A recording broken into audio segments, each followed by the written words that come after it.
Hi guys, welcome to divine classes. आज जो मैं टॉपिक लेने वाला हूँ वो लूँगा इलेक्शन कमीशन ऑफ इंडिया और राजस्थान स्टेट इलेक्शन कमीशन।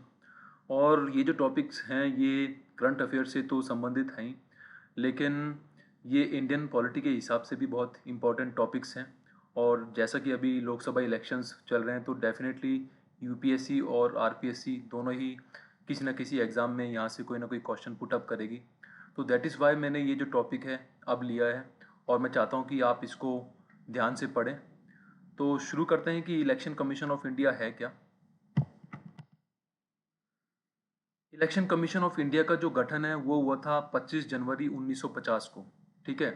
और उसी वक्त जो है फर्स्ट इलेक्शंस जो हैं इंडिया में कंडक्ट कराए गए थे। तो उनको कंडक्ट कराने के लिए ये जो बॉडी है उसका गठन हुआ था। और ये एक इंडिपेंडेंट और कॉन्स्टिट्यूशनल बॉडी है। ठीक है। इंडिपेंडेंट से यहाँ पर क्या मतलब है कि जो भी इसके मेंबर्स होते हैं, ठीक है, उनको आप ऐसे ही हटा नहीं सकते। उनका एक सेट जो है फॉर्मूला होता है उनको हटाने के लिए। एक रेजोल्यूशन पास होता है राज्यसभा और लोकसभा में। जब वहाँ पर एक रेजोल्यूशन पास हो जाता है तभी आप उनको हटा सकते हैं। आप ऐसे ही उनको नहीं कह सकते कि हमें आप पसंद नहीं आ रहे तो हम आपको हटाना चाहते हैं। और जो भी ये डिसीज़न लेती है, इसके जो डिसीजंस होते हैं बहुत इंडिपेंडेंट होते हैं। किसी भी गवर्नमेंट या फिर किसी भी पॉलिटिकल पार्टी का उसमें कुछ इंटरफेरेंस नहीं होता। तो इसलिए इसको एक इंडिपेंडेंट बॉडी कहते हैं। और कॉन्स्टिट्यूशनल बॉडी क्यों कहते हैं? क्योंकि इसका जो भी लेखा जोखा है हमारे कॉन्स्टिट्यूशन में है। और कॉन्स्टिट्यूशन में ये कहा गया है क्लियरली कि एक इलेक्शन कमीशन ऑफ इंडिया जो है वो गठित किया जाएगा ताकि जो फ्री एंड फेयर इलेक्शंस हैं हमारे इंडिया में कंडक्ट कराए जा सकें। तो कॉन्स्टिट्यूशन में इसके बारे में लिखा हुआ है, इसलिए इसको हम कॉन्स्टिट्यूशनल बॉडी कहते हैं। और पर्पस क्या था? जैसा कि मैंने आपको पहले भी बताया है कि जो भी हमारे इंडिया में इलेक्शंस होते हैं, चाहे वो लोकसभा के हों, चाहे राज्यसभा के हों, या फिर विधानसभा, जो भी हमारी विधानसभाएं हैं हमारे इंडिया में, उनके इलेक्शंस कराने हों, या फिर प्रेसिडेंट के इलेक्शंस हों, या फिर वाइस प्रेसिडेंट के इलेक्शंस हों, इन सभी इलेक्शंस के लिए हमको किस संस्था की ज़रूरत पड़ेगी? तो that is election commission of India. ठीक है।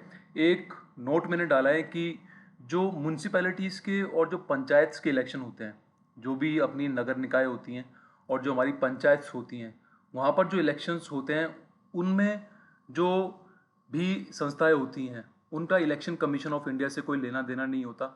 जो संस्थाएं होती हैं जो म्यूनसिपैलिटीज़ के और पंचायत के इलेक्शंस कराती हैं वो स्टेट इलेक्शन कमीशंस होते हैं। तो यहाँ पर आप ये ध्यान रखेंगे कि इलेक्शन कमीशन ऑफ इंडिया का कोई भी रोल नहीं होता है। ये इंपॉर्टेंट नोट है बिकॉज ये एक एग्जाम में आया हुआ है।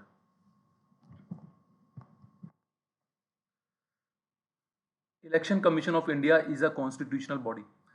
ठीक है। एक अपन कॉन्सेप्ट समझ लेते हैं कि किस किस तरीके की संस्थाएं हमारे देश में वर्क करती हैं। एक तो कॉन्स्टिट्यूशनल बॉडी होती है। कॉन्स्टिट्यूशनल बॉडी, जैसा कि मैंने आपको पहले भी बताया है कि जिनका लेखा जोखा हमारे संविधान में होता है, कहीं ना कहीं उनके बारे में हमारे संविधान में लिखा हुआ है, इसलिए उन बॉडीज़ का जो है गठन होता है कुछ वर्क करने के लिए हमारे देश में। और इसके उदाहरण कौन कौन से हैं? एक तो अपना इलेक्शन कमीशन ऑफ इंडिया जिसके बारे में हम अभी पढ़ रहे हैं। फिर एक यूपीएससी है जिसको हम यूनियन पब्लिक सर्विस कमीशन कहते हैं। फिर आरपीएससी है जो कि राजस्थान में वर्क करती है, राजस्थान पब्लिक सर्विस कमीशन। फिर एक फिनेंस कमीशन है, वित्त आयोग जो है। फिर उसके बाद national commission for SC and ST. ठीक है। फिर दूसरी जो बॉडीज़ होती हैं वो होती हैं स्टेट्यूटरी बॉडीज़ होती हैं। और ये क्या होती हैं कि जो भी हमारी विधानसभाएं होती हैं या फिर हमारे जो संसद है उसमें जो भी ये एमपीज़ होते हैं और जो एमएलएज होते हैं, विधायक होते हैं, और जो ये मेंबर ऑफ पार्लियामेंट होते हैं, सांसद होते हैं, वो एक एक्ट बनाते हैं, एक अधिनियम बनाते हैं। पहले तो बिल पास करते हैं, फिर उस पर राष्ट्रपति के साइन होते हैं। और उसके बाद जब वो एक्ट बनता है तो उसके उस एक्ट के तहत जो है ये बॉडीज़ बनती हैं, इसलिए इनको स्टेट्यूटरीज बॉडीज़ कहते हैं। ठीक है। और इसके उदाहरण में क्या ले सकते हैं हम? एक तो नेशनल कमीशन फॉर वीमेन है, एक नेशनल ह्यूमन राइट्स कमीशन है, फिर एक स्टेट ह्यूमन राइट्स कमीशन है। ये सारी जो बॉडीज़ हैं कौन सी हैं? हमारी स्टेट्यूटरी बॉडीज़। फिर एग्जीक्यूटिव बॉडीज़ होती हैं। और एग्जीक्यूटिव बॉडीज़ क्या होती हैं? इसमें ना तो किसी लेजिस्लेटिव असेंबली का रोल होता है, ना किसी संसद का रोल होता है। ठीक है।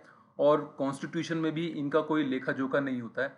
ये जो गवर्नमेंट में कैबिनेट होती है, वो जो मंत्री होते हैं एक डिसीजन लेते हैं कि हमें एक तरीके की बॉडी फॉर्म करनी है ताकि हम एक पर्टिकुलर फंक्शन को जो है उसको इम्प्लीमेंट कर सकें। तो इसमें जो एग्जाम्पल हमने लिया है वो नीति आयोग का लिया है, जो कि 1 जनवरी 2015 को गठित की गई थी। और फुल फॉर्म क्या है इसका? National institution for transforming India. तो ये 3 बॉडीज़ हैं जो मेजर बॉडीज़ हैं, अदर बॉडीज़ भी होती हैं बट मेजर बॉडीज़ यही हैं, और इन्हीं के बारे में जो क्वेश्चंस आते हैं कॉम्पिटिटिव एग्जाम्स में। तो 3 टाइप ऑफ बॉडीज़ हैं, एक तो कॉन्स्टिट्यूशनल बॉडी है, एक स्टेट्यूटरी बॉडी है और एक एग्जीक्यूटिव बॉडी है। तो ये आप ध्यान रखेंगे। फिर इसका कंपोजिशन देख लेते हैं इलेक्शन कमीशन ऑफ इंडिया का, और जो भारत निर्वाचन आयोग है इसका संगठन क्या है। इसमें बेसिकली 3 मेंबर्स होते हैं, ठीक है। ये जो क्वेश्चन है कई बार एग्जाम्स में आया हुआ है। एक तो इसमें चीफ इलेक्शन कमिश्नर होता है और 2 इलेक्शन कमिश्नर्स होते हैं जो असिस्ट करते हैं किसको? चीफ इलेक्शन कमिश्नर को। और आप ये भी ध्यान रखेंगे कि जब ये बॉडी गठित हुई थी 1950 में, ठीक है, तो 1950 से लेकर 15 अक्टूबर 1989 तक इसमें एक ही मेंबर हुआ करता था, और वो कौन हुआ करता था? That is chief election commissioner, जो कि सारे जो इलेक्शन के काम देखा करता था। लेकिन जब 1989 में 1988 में एक्चुअली एक अमेंडमेंट हुआ था जिसको हम 61वां अमेंडमेंट एक्ट कहते हैं। तो उसके तहत हुआ क्या था कि जो वोटिंग एज थी हमारी वो 21 से 18 कर दी थी। तो जिसकी वजह से क्या हुआ कि जो इलेक्शंस का जो प्रेशर है वो बहुत हो गया था। तो जिसकी वजह से ये हुआ कि जो हमारे प्रेसिडेंट थे उन्होंने जो इस बॉडी में जो है एक इलेक्शन कमिश्नर की बजाय, चीफ इलेक्शन कमिश्नर की बजाय 2 इलेक्शन कमिश्नर्स और उन्होंने अपॉइंट किए। तो फिर ये जो बॉडी है वो 3 मेंबर्स की हो गई। तो अब इसमें क्या है प्रेजेंट में? एक तो चीफ इलेक्शन कमिश्नर है और 2 इलेक्शन कमिश्नर्स हैं जो चीफ इलेक्शन कमिश्नर को हेल्प करते हैं, ठीक है। और प्रेजेंट चीफ इलेक्शन कमिश्नर कौन है? तो वो हैं श्री राजीव कुमार। और अगर प्रेजेंट इलेक्शन कमिश्नर्स की बात की जाए तो वो हैं श्री ज्ञानेश कुमार और डॉक्टर सुखबीर सिंह संधू। और ये जो 2 इलेक्शन कमिश्नर्स हैं, एक तो श्री ज्ञानेश कुमार और डॉक्टर सुखबीर सिंह संधू हैं, इनको हाल ही में मार्च 2024 में अपॉइंट किया गया है ताकि ये असिस्ट कर सकें जो हमारे चीफ इलेक्शन कमिश्नर हैं श्री राजीव कुमार। पावर्स क्या क्या हैं, शक्तियाँ क्या क्या हैं इसकी? एक तो एडमिनिस्ट्रेटिव रोल ही अदा करता है। एडमिनिस्ट्रेटिव रोल में यही आता है कि आप फ्री और फेयर इलेक्शंस कराओगे पूरे भारत में, ठीक है। एक एडवाइजरी रोल आ गया, मतलब सलाहकार का जो रोल है ये भी अदा करता है इलेक्शन कमीशन ऑफ इंडिया। और सलाह किस चीज़ में देता है कि जैसे मान लो कोई भी एमपी हो या फिर एमएलए हो, हालांकि एमएलए का तो रोल स्टेट इलेक्शन कमीशन देखता है, बट अगर मान लो कोई एमपी है जो मेंबर ऑफ पार्लियामेंट है, ठीक है, और जो हमारा चीफ इलेक्शन कमिश्नर है उनको ये लगता है कि ये जो एमपी है गलत तरीके से यहाँ पर इलेक्ट होकर आया है, तो उस केस में क्या करेगा कि वो प्रेसिडेंट को एक सुझाव देगा और उसको डिस्क्वालीफाई करवाएगा। तो ये इसका एडवाइजरी रोल होता है। एक, जैसे मान लो कहीं दंगे हो जाते हैं, ठीक है, इलेक्शन के वक्त, और वहाँ पर बूथ कैप्चरिंग हो जाती है या फिर कोई भी ऐसी इरेगुलरिटी है जो उसे लगता है कि ये इलेक्शन में हुई है, तो उस केस में क्या होगा कि वो वापस से उन इलेक्शंस को कंडक्ट करवाता है। और कोई भी पार्टी हो, ठीक है, उसका रजिस्ट्रेशन करना या फिर पार्टी को सिंबल असाइन करना, ये भी जो है अपना चीफ इलेक्शन कमिश्नर का काम होता है। तो ये सब एडवाइजरी रोल्स हैं उसके। उसके बाद एक काजी जुडिशल रोल और होता है अपने चीफ इलेक्शन कमिश्नर का। काजी जुडिशल रोल का मतलब ये हुआ कि वो कोई क्रिमिनल रिकॉर्ड नहीं देखेगा, क्रिमिनल केसेस नहीं देखेगा, मतलब कि अगर किसी ने मर्डर कर दिया तो ये नहीं कि वो उसका केस खुल जाएगा। इनका यहाँ पर रोल होता है कि मान लीजिए अगर 2 पार्टीज़ हैं और उनमें ये डिस्प्यूट हो जाता है कि यार जो हम दोनों के सिंबल्स हैं मैच कर रहे हैं और हम दोनों एक ही सिंबल चाहते हैं, तो उन दोनों पार्टियों को वो बुलाएगा और उनको बताएगा कि किस तरीके से जो है आप एक पर्टिकुलर सिंबल अपने लिए यूज़ कर सकते हैं। यानी कहने का मतलब है उनके बीच में सॉल्यूशन निकलवाएगा। तो इस तरीके के जो रोल्स अदा करता है चीफ इलेक्शन कमिश्नर, उसको काजी जुडिशल रोल कहते हैं। कौन से आर्टिकल में जो है इलेक्शन कमीशन ऑफ इंडिया के बारे में दिया हुआ है? तो आर्टिकल 324 से लेकर 329 है। और ये पार्ट कौन सा है? 15th है अपने कॉन्स्टिट्यूशन का, जिसमें जो इलेक्शन कमीशन ऑफ इंडिया है उसके बारे में दिया हुआ है। कुछ महत्वपूर्ण तथ्य ले लेते हैं जहाँ से हमारे प्रीवियस ईयर में क्वेश्चंस आए हुए हैं। तो एक तो first election commissioner of India कौन था? वो थे सुकुमार सेन। और इस वक्त प्रेजेंट में चीफ इलेक्शन कमिश्नर कौन है? दैट इज़ राजीव कुमार, और ये 25th इलेक्शन कमिश्नर है हमारे इंडिया के।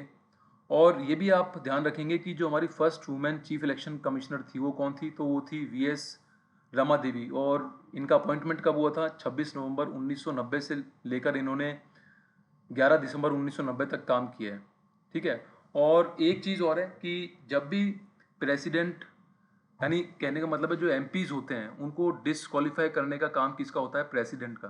बट वो सलाह किससे लेता है, चीफ इलेक्शन कमिश्नर से। तो आप ये ध्यान रखेंगे कि जब भी प्रेसिडेंट किसी एमपी को हटाएगा या डिसक्वालीफाई करेगा तो चीफ इलेक्शन कमिश्नर से सलाह लेता है। ये क्वेश्चन आया हुआ है एग्जाम में।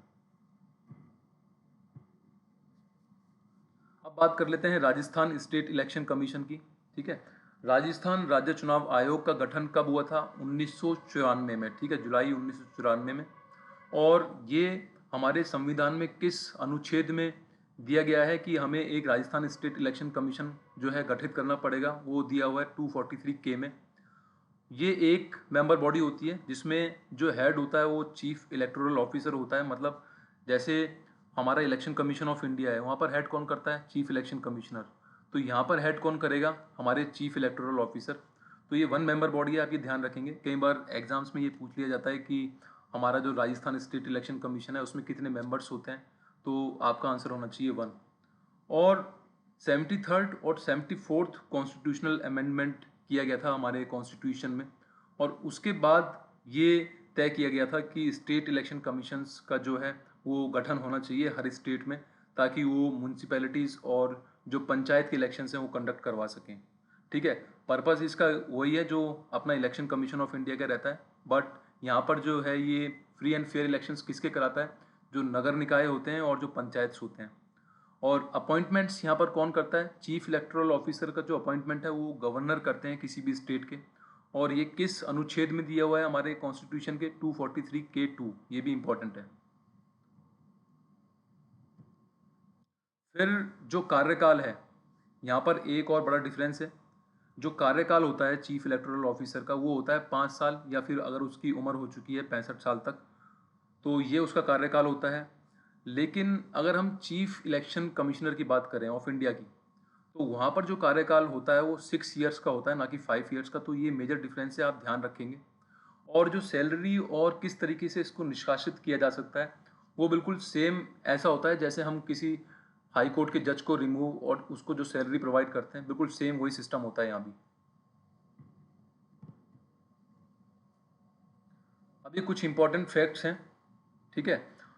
एक तो ये है कि जो बंदा सीएस रहा हो इंडिया का, यानी chief secretary to Indian government रहा हो फॉर 5 ईयर्स के लिए, उसी को लगभग अपॉइंटमेंट दिया जाता है as a chief electoral officer के लिए। और फर्स्ट स्टेट इलेक्शन कमिश्नर कौन था, हमारा अमर सिंह राठौर। और जो प्रेजेंट में स्टेट इलेक्शन कमिश्नर हैं वो हैं प्रवीण गुप्ता। तो जो प्रेजेंट में स्टेट इलेक्शन कमिश्नर हैं उसका आप ध्यान रखेंगे, तो दैट इज़ प्रवीण गुप्ता। ये क्वेश्चन डेफिनेटली किसी ना किसी एग्जाम में बनेगा, तो ये आपको पता होना चाहिए। Thank you and keep watching my videos.